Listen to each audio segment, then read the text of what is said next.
Салтанаттың сұлулығы мен сөйлеу мәнері, сыпайылығы ағайды өзіне тәнті етті. Болмашы сылтаумен дүкенге келіп салтанатты бір көруге ынтық. Келген сайын әдемі келіншекке комплименттер айтып, төбесін бір еліп көкке жеткізбей кетеді. Салтанатты Ислам ағайдың келетін уақытын және онымен 10 минут болса да әңгімелесетін сәтті күтеді. Ағалы қарындастай араласып жүргендеріне міне бір жылдай уақытта өте шығады. Бірде әдеттегідей Ислам ағай дүкенге келгенде Салтанат жылап отыр. Әрдайым күліп отыратын келіншектің көз жасын көріп қорқып кетті. Салтуша, сәлем. Не болды саған? Неге жылап отырсың? Саламатсыз ба, көке? Ой, несін сұрайсыз? Дүкенімізді жапқалы жатыр, санитарлық нормаларға сәйкес емес дейді. Өртке қарсы бөлімшенің де қажетті құжаттары жоқ екен. Құрыма айтқан едім, бірақ ол да құжаттарды рәсімдей алмай жатыр. Соған бола жылайсың ба, қарғам-ау? Дүкенді жауып тастаса мен не істеймін? Білесіз ғой, құрбым Марал да 2 айға Түркияға кетті. Маған бас көз бол деп тастап кетті емес пе? Жалға алғаныма да 2 ай енді болады. Дым саспа, өзім реттеп беремін, ертең бұл мәселені шешеміз, деп қолдап кетті ағайы. 2-3 күннен соң шынымен-ақ бүкіл керек құжаттарды рәсімдеп Салтанаттың қолына әкеліп берді. Енді дымды да уайымдамай жұмысыңды жасай бер. Бұдан былай жылаушы болма. Бірінші маған айт, шешілмейтін мәселе жоқ, шешеміз. Жастар айтпақшы, шешу үшін жүрміз ғой, деп әзілдей жұбатты. Көк-ау, рахмет сізге, мен не айтарымды білмей тұрмын. Туған бауырымнан мен осындай ықылас көрмеппін. Онда мен саған туған бауырыңнан артық болайын, Салтуша. Сен тек маған айтсаң болды. Көріскенше күн аман болсын, деп Ислам ағай қолдау көрсетті. Ағай, кешкісін сізді шайға шақырамын. Өз қолыммен сізге ас әзірлеп, шай берейін. Бұл еңбегіңіздің ешқашан өтей алмайтынымды білемін. Дегенмен қазақпыз. Наннан үлкен ешкім жоқ. Үйімізге келіп, төрімізге отырып, ақ батаңызды берсеңіз, үйге қонақ келсе балаларым да қуанып қалар еді. Жарайды, мен әрине келісемін. 4 қабырғаға телмірген жалғызбасты шал болсам да, кісі үйін жағалап шай ішпеппін. Бірақ сенің үйіңе қонақ болуға мен дайынмын. Салтуша, мен таңның атысынан күннің батысына дейін 4 қабырғаға телміреумен уақытым өтеді. Телевизор мен интернеттен басқа серігім жоқ. Балаларды осылай көлігіммен тасып жүру мен үшін түк қиын емес, деп Ислам ағай кешкісін балаларды үйірмеден үйлеріне келгенде ұялып тұрған Салтанатқа түсіндіріп жатыр. Ағай, мен сізге ауыртпалық болдым-ау? Қайдағын айтпашы, сен қыз. Ненің ауыртпалығы? Үйге кіріңіз, ағай. Кешкі асты ішейік, табалдырықта тұрмаңыз, жоғарылатыңыз. Ет асып жатыр едім. Охо, ет дегенде бет бар ма? Кірсем кірейін. Қасқыр мен қазақ ет жеп жарысса міндетті түрде Қазекең жеңеді, деп әзілдей жүріп қолын жуып қонақ бөлмеге өтті. Бөлмелерінен киімдерін ауыстырып шыққан балалар тамақ дайын боламын дегенше көкелеріне күнделіктерін көрсетіп, бестік бағаларымен мақтанды. Сырым мен дарын домбыра тартып үйренгілері келетінін айтқанда, көкелері келесі айдан бастап домбыра үйірмесіне апаруға сөз берді. Балалар бақытты, ал анасы бойындағы сезімнің не екенін өзі білмейді. Махаббат деуге келмейді. Не дегенмен жас айырмашылығы жер мен көктей. Бірақ Ислам ағайға деген ықыласы ерекше. Алынбас қамалдай көреді ол кісіні. Бар сенері де, арқа сүйері де осы кісі. Маралдың келуін асыға күтуде. Жарты жылдан бері Түркия елінде тұрып жатқан Маралдың келуіне тағы жарты жыл уақыт бар. Анкарада келісім шарт бойынша қызмет жасап жүрген құрбысын өте сағынды. Ал, тамақ дайын. Қайнекей, бәріміз дастарханға жиналамыз, деп Салтанат бір табақ етті ортаға қойды. Балалар, отырыңдар. Сырым, сен менің оң жағыма отыр. Дарын, сен кел, мында сол жағыма отыр. Қазір екеуіңе етті қалай турау керек екенін үйретемін, деп Ислам аға 2 ұлға тура әке тәрбиесінің бір көрінісін көрсетті. Салтанаттың тамағына ащы өксік тірелді. Не әрі не бері жұта алмай, дәл кеңірдегіне тіреліп тұрғандай. Көз алдына Асқар елестеп кетті. Дәл осылай 2 ұлына мардымды тәрбие беріп, әкелік махаббатынан ада қылмай отыра алмағанына іші күйді. Бір емес 2 ұл өсіп келеді. Әкесіз. Ертеңгі күні Салтанат оларға әке бола ала ма? Анасына айта алмайтын сырларын бұл екеуі кімге айтады? Белгісіз. Бәрі болашақтың еншісінде. Ау, Салтуша, ер азаматтар болып тамақты бастап жібердік. Сен әлі отырсың телевизорға үңіліп, тамақтан алсаңшы? Нәзігім сені күтіп отыр емес пе? Осы қыздарды түсінбеймін, неге кешкі астан бас тартады екен? Деп екі ұлға қарап көзін қысып қойды. Фигура ғой, көкәу, диета, кешкі ас қыздарды семіртеді екен. Деп қылжақбастау келген кенже баласы дарын көкесіне қарап әзілін әкете жөнелді. Болды жігіттер, ешқандай диета жоқ, мен де нәзігім де тамақ жейміз. Қазір сендерге қалдырмай бәрін өзіміз тауысып қоямыз, иә қызым? Деп Салтанат көзіндегі мұңды жасырып қалғысы келді. Бірақ онысынан түк шықпады. Ислам ағай әлде қашан байқап қалған еді. Тек балалардың көзінше жасырып әлек. Кешкі астан соң балалар сабақ жасауға бөлмелеріне кіріп кетті. Ислам қалып, шәй ішейікші. Шәй ішу деген жай сылтау. Ол тек Салтанатпен сөйлескісі келеді. Не үшін кеш бойы көңілінің ісін істесе де көңілсіз отырғанын білгісі келді. Салтанат шайға тәттілерін әкеліп дастарханға жайғасты. Салтуша, ет керемет болды.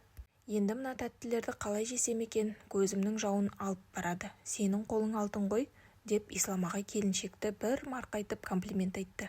Қойыңызшы ағай, мені ұялтып тастадыңыз ғой, аса бір аспаз емеспін, әйтеуір қолдан келгенше балалар дүкеннің тағамдарын емес, үйдің тағамдарын жегенін қалаймын. Жоқ, шынымен, сені танымасам аспазшы деп ойлар едім. Әттең, екі асқазаным болғанда ғой, деп ағай балаша қуанып күлді. Ағай, мен сізге үлкен алғысымды білдіремін. Не үшін? Тамақтарыңды жегенім үшін бе? Жоға, деп Салтанат біреу шымшып алғандай жауап берді. Өзі бұл үстіне ұялып күліп жіберді. Онда не үшін ризасың? Сіз болмағанда мен істер екенмін, қаншама проблемамды шешіп бердіңіз. Көмегіңіз үшін ризамын. Оқасы жоқ. Біздің қазақ жетімін жылатпаған, жесірін ұзатпаған халықпыз. Алла жетімдік пен жесірліктен сақтасын әрине. Дегенмен сен сияқты келіншекті жалғызбасты ана атандырып, осындай ұл қызға ие болмаған еркекті тірі өлік деуге болады. Деп Ислам ағай өзінің данагөйлігін тағы бір мәрте дәлелдеді. Өмір болған соң әртүрлі жағдайлар болады ғой ағай. Дұрыс айтасың. Шіркін, уақыттым жылдам ғой. Кеше ғана мен де дәл солай бала-шағаммен улап-шулап кешкі ас ішкен адам едім. Ал бүгін міне жалғыз қалдым. Ағай, мен ешқашан сіздің отбасыңыз туралы сұрамаппын. Айтыңызшы өзіңіз жайлы. Айтсам айтайын, мен де бір кездері бәрі болды.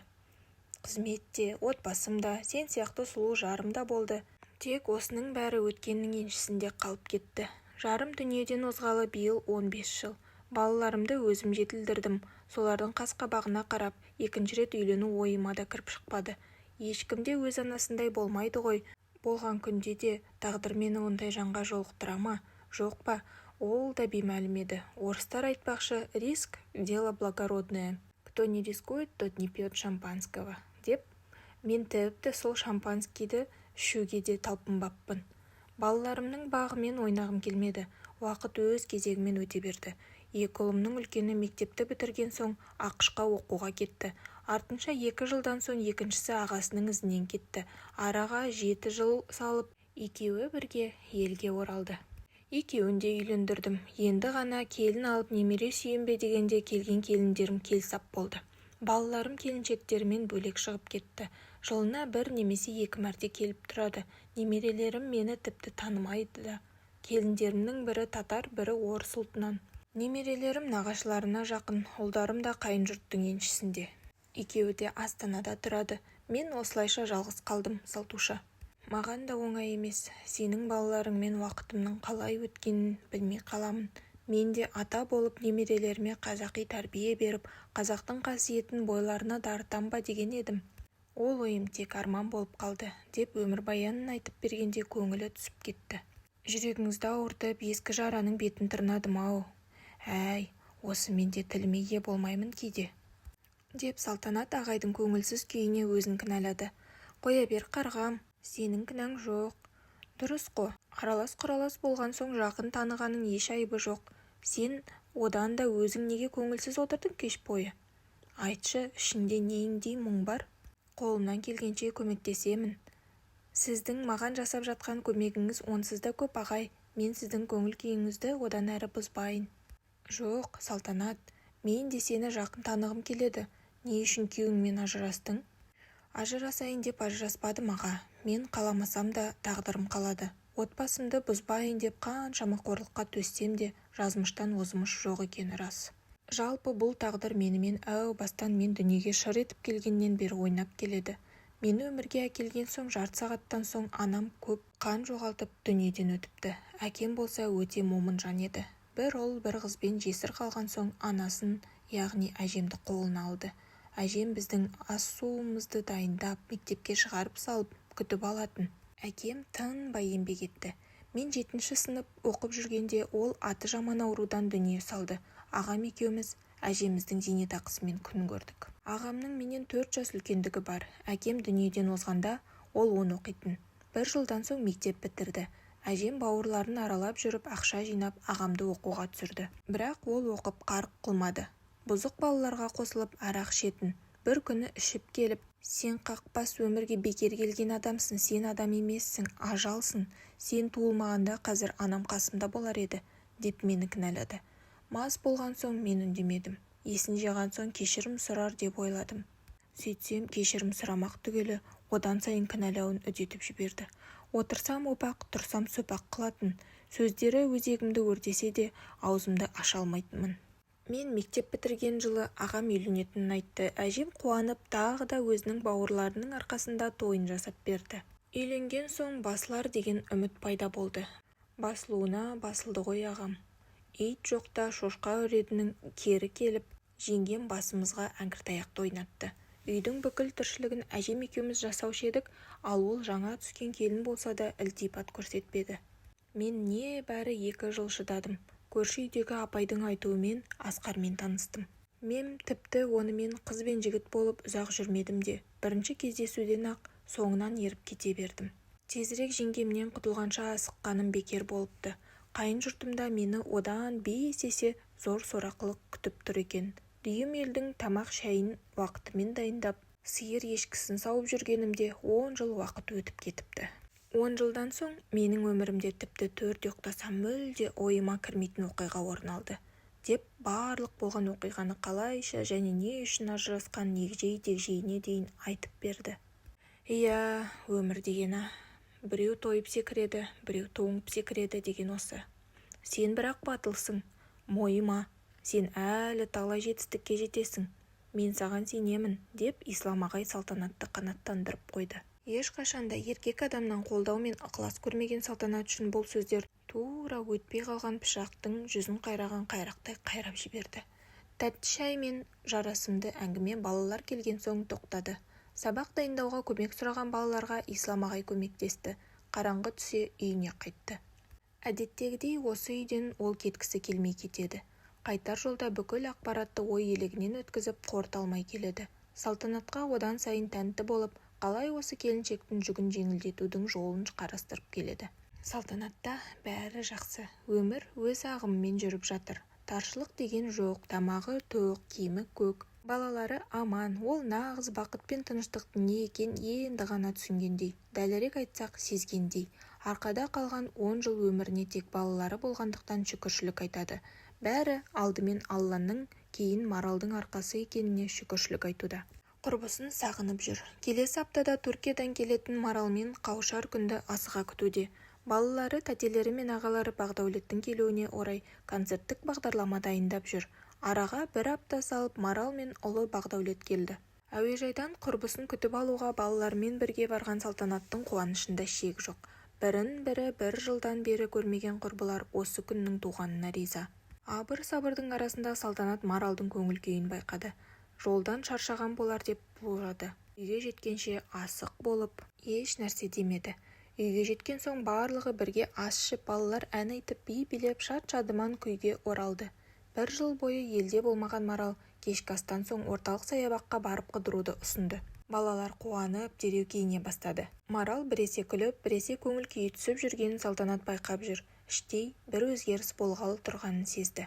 Саябаққа жетіп, балалар әртүрлі аттракциондарға мініп, Бақдәулетпен бірге алаңсыз ойнап жүр. Екі құрбы жазық кафелердің біріне жайғасып, балмұздақ пен шырынға тапсырыс берді. Салтанат осы оңаша сәтті пайдаланып, Маралды әңгімеге тартты. Марал, не болды саған? Келгелі қабағың қатулы, тыныштық па? Салтуш, негізі бәрі жақсы, бірақ саған айтарым бар. Неден және қалай бастарымды білмей отырмын. Айта берші, дәл ортасынан бастасаң да бәрібір. Сен маған ренжитін шығарсың. Ой, тоба, не үшін? Айтсайшы енді. Салта, жалпы былай болып тұр. Мен келісім шартты тағы 1 жылға создым. Алдағы жылда мен келісім шарт бойынша қызметімді жалғастырсам, одан кейінгі жылы мен кәдімгі сол құрылыс компаниясының қызметкері ретінде қаламын. Оның үстіне компания құрылтайшыларының қатарына кіріп, акция сатып алуыма да мүмкіндік бар. Саған жетістік тілеймін әрине, бірақ сен 1 жола Түркияға кетпекшісің бе? Мен мына 1 жылға зорға шыдадым, Марал. Иә, 1 жолға кетпекшімін. Оларға менің жобаларым мен дизайндарым ұнап жатыр. Егер 2-ші рет келісім шарт созсам, онда айлық жалақым да 3 есе артады. Негізі менің айтпағым бұл емес. Тағы не? Деп Салтанат көзіне жас алып күрсіне сұрақ қойды. Салта, мен 4 дүкенді де, 2 пәтерімді де сатуыма тура келіп тұр. Биылдан бастап компания есепшотына ақша салсам, келесі жылы 1 пәтер және акция аламын. Мен тіпті айлық жалақымнан 25% салып отыруым керек, қажет соманы толтыру үшін. Сонда сен, деп Салтанат сөзін аяқтай алмай бір нүктеге қадалып, терең ойға шомылды. Бір тұңғиыққа түсіп кеткен адамдай қос құлағы ызыңдап, 2 көзі ештеңе көрмей қорқып кетті. 3 баламен қайда барамын, 3 баламды қалай асыраймын? Мен бұлай боларын білмедім. Мен тіпті саудамнан пайда көріп отырғанымда шамалы ғой, түскен ақшаны айналымға саламын. Ал енді ол табысымнан да жұрнақ қалмай ма сонда? Не болып кетті? Мен неге Маралға ренжіп отырмын? Мен оған қосып қойған міндетім жоқ, ол маған бәрін берді. Тек маған сәл уақыт жетпей қалғаны болмаса, енді 1-3 жылға арқаға салғанда мен ең болмаса 1 бөлмелі пәтер алар едім. Енді не істесем екен? Салтанаттың ішкі дүниесі аласапыранға айналып, осыншама ойлар беймаза күй кештіріп жатыр. Салтанат, ойланып кеттің ғой. Жо, сен үшін қуаныштымын әрине. Сенікі дұрыс. Қайта жақсы болды, Түркияға қонаққа барамыз, деп білдіртпей күле салды. Тек сен ренжімеші, баламның болашағы үшін. Әрине жаным.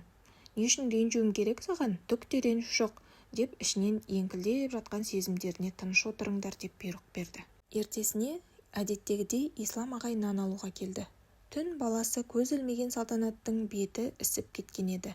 Осыны байқаған Ислам ағай мән-жайды сұрады. Салтанаттың кешегі бұйрыққа бағынған сезімдері мен қорқыныштары еріксіз сыртқа шықты. Ислам сұлу келіншектің жылағанынан шошып кетті. Салтанат барлығын тәптіштеп айтып берді. Барлық ойында, қорқынышында, дәрменсіздігінде жасырмады. Барлығын тыңдап болған соң Ислам ағай Салтанатқа ұсыныс жасады. Салтанат, маған тұрмысқа шықшы. Сенің мәжбүрлігіңді көрген соң айтып тұрғаным жоқ. Керек десең, саған пәтерімді беріп, өзім қарттар үйіне барар едім. Бірақ мен сені шын сүйемін. 1 жылдан бері айта алмай келемін. Сенің жылағаныңды көргім келмейді. Алла маған 20 жыл өмір берсе болды. Сырым мен дарынды үйлендіріп, нәзігімді ұзатсам болды маған. Сені ұлдар мен келіндерге жақсылап тапсырып, өзім бір жағына шығар едім. Ағай, ойлан сұлуым, асықпа. Жауабын қазір бермесең де болады. 2 жарты 1 бүтінге айналсақ жақсы емес пе? Ақылың бар келіншексің ғой. Ойлан, деп шығып кетті. Салтанат абдырап қалды. Кімге айтарын білмеді, кіммен ақылдасарын тағы білмеді. Құрбысына айтайын десе, оның өз басындағы проблемалары жетіп жатыр. Ең дұрысы сырыммен ақылдасу. Осы ойына өзі қуанып кетті. Кешкісін 2 ұлымен тығылып ақылдасты. Балалар қуана келісті. Адамның жақсысын итпен бала біледі деуші еді баяғыда әжелеріміз. Негізі расау. Анасы мен балалары осы шешімдерін Ислам ағайға айтуға асықты. Ол кісіні арнайы кафеге шақырып келісімдерін бір ауыздан айтты. Ислам қуанғанынан жылап жіберді. Балаларды құшақтап, Салтанатты маңдайынан иіскеп, алғысын жаудырып жатыр. Араға 2 апта салып, Маралға бұл хабарды айтты. Исламды шақырып дастархан жайып, аздап шок болып қалған құрбысының батасын алып, барлығы бірге шаңырақтарына көшті. Көп ұзамай Ислам Салтанатқа жаңа көлік мінгізді. Маралдың дүкенін өзінің жекеменшігіне сатып әперді. Қала шетіндегі жалға беріп қойған коттеджге қоныс аударды. Перделері мен люстраларын, кілемдерін, жапсырма қағаздарын бәрін Салтанат өз қалауымен қайта жасақтап алды. Балалардың әрқайсысына бөлек бөлмеден тиіп, олардың қуаныштарын сөзбен айтып жеткізу мүмкін емес. Ислам осы бақытты күндерінің шын екеніне сенер емес. Түс көріп жүрген адамдай толқиды. Мен бақыттымын деп үйдің төбесіне шығып айқайлағысы келеді. Әбден жалғыздықтан жаны жабырқап қалған жан ғой. Бір мақтанғысы келіп, достарын отбасыларымен шақырып, кішігірім пикник жасап, келіншегін таныстырды. Таныстық барысында қонақтардың бірі салтанаттың төркінін сұрап ыңғайсыз жағдайға қалдырды. Салтанаттың көңіл күйі күрт өзгергенін байқады. Ислам қипалақтап барады. Қонақтар кеткен соң ақырындап әңгімеге тартты. Салтуша, неге мұңайып қалдың? Жай, білмеймін неге екенін. Мұстафаның тілі ұзын, не жұмысы бар екен сенің төркініңді сұрап? Ислам, сізге айтарым бар. Мен шынымен төркінімді сағындым. Төркінімді емес, әжемді сағындым. Ол кісі 5 ай уақыттан бері қозғалыссыз жатыр. Инсульттан аяқ-қолы тартылып, тілі түсініксіз болып қалды. Мен ол кісінің батасын алғым келеді. Барып келейікші. Қарғам-ау, сен айға ұшамыз десеңді дайынмын ғой мен. 3 ай бойы осыншама қарбалыстың соңында жүріп, Салтанат ауылдағы әжесіне баруды ұсынуға ұялып жүреді. Сәті түскен соң дереу ауылға қарай зуылдады. Әжесінің жағдайын көріп, Ислам ол кісіні қалаға кетті. Ақылы ауруханаға жатқызып, сөзі түсінікті болып, беті бері қарады. Жарты жыл үздіксіз емнің арқасында 90-ға жақындаған әжей өз аяғымен жүре алатындай халге жетті. Қасына күтушісімен әжейді курортқа да жіберді күйеу баласы. Әжесінің жағдайы жақсарып келеді. Балалары толыққанды білім алып жатыр. Ислам тура 15 жылға жасарып кеткендей. Барлығы бар Салтанатта. Ол шүкіршілік айтудан еш талмайды. Оның көңілі әрдайым тамаша. Айналаға шуақ шашып жүретін келіншек. Өйткені тым бақытты еді. Соңғы рет қашан қабақ түйгенін де ұмытып та қалыпты. Тек осы бір кішігірім жағдай орын алмайынша. Бірде супермаркетте ауылдағы сыныптас құрбысын жолықтырды. Хал жағдай сұрасып болған соң, Салтанат, сен Байшалдың тоқалы екенсің ғой, иә? Ауылда солай деп жатыр ғой деп жерден 7 қойын тапқандай жеткізді. Салтанат өтіріктен күле салып қоштасуға асықты. Үйге келем дегенше әлгі сөздер құлағынан кетпей, дел сал күй кешті. Келіншектің көз жанарынан бәрін оқып түсінетін Ислам кешкі астан соң ақырындап сұрады. Салтонбай, неге ашулысың? Ислам, сіз білесіз бе, кейде менің сізге тұрмысқа шығуым қате шығар деп ойлаймын. Неге олай дейсің? Бүгін мен бір құрбымды көрдім. Ол маған шалдың тоқалы екенсің деді. Мен не айтарымды білмей қалдым, деп еркелей ренжігенін айтты күйеуіне. Салтуш, сен ондайларға ренжіме. Демек, ол ойсыз әрі надан әйел. Сен менің кеш келген бағым емессің бе, жаным? Әр жақсыға бір сәлем. Бірнеше күнге созылған әңгімемді осылайша аяқтауыма тура келіп тұр. Өйткені бұл жай ғана ойдан шығарылған оқиға емес. Шынайы кейіпкерлердің өмірбаяны. Ислам ағай мен Салтанат қазіргі таңда Алматы қаласында тұрып жатыр. Марал арқылы Түркиядан ішік тондарды алып сатарлығымен айналысуда. Балалардың үлкені 16-да. Салтанаттың бірінші күйеуі жаңа әйелімен ақыры ажырасып кетті. Ақырғы аяғында сотталып тынған. Кейде біз көшеде қол ұстасқан жас айырмашылығы біраз көрінетін жандарды көрсек, іштей балағаттап жатамыз. Бай шалдың тоқалы басын айналдырып алған деп жатады. Әркімнің өз өмір жолы, өзіне тарих. Ол жұптың басынан не өткен және қандай мақсатпен бас қосқанын білмейміз. Сондықтан да біреуді сынамас бұрын әбден танып алғанымыз жөн болар. Мен Ислам ағайды жақсы танимын. Редакцияда қызмет атқарған күндерімді есіме алсам, алғашқы болып оралатын Ислам ағай. Ол кісімен уақытында іскерлік кездесулерде болып, сұхбат алып, журнал бетіне ағайдың еңбек жолы туралы кәсібінің кешесі мен бүгіні жайлы шығарған едім. Ал шаңырағына барғанда Салтанат жеңгеміздің мейман күтіп алғаны беу дариға дегенді еріксіз айтқызады. Былқылдап, етті асып, тура журналшылдар емес, әкімият келе жатқандай күтіп алған еді.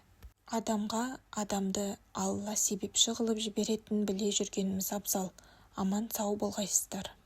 Авторы Айнұр Мақсұтқызы.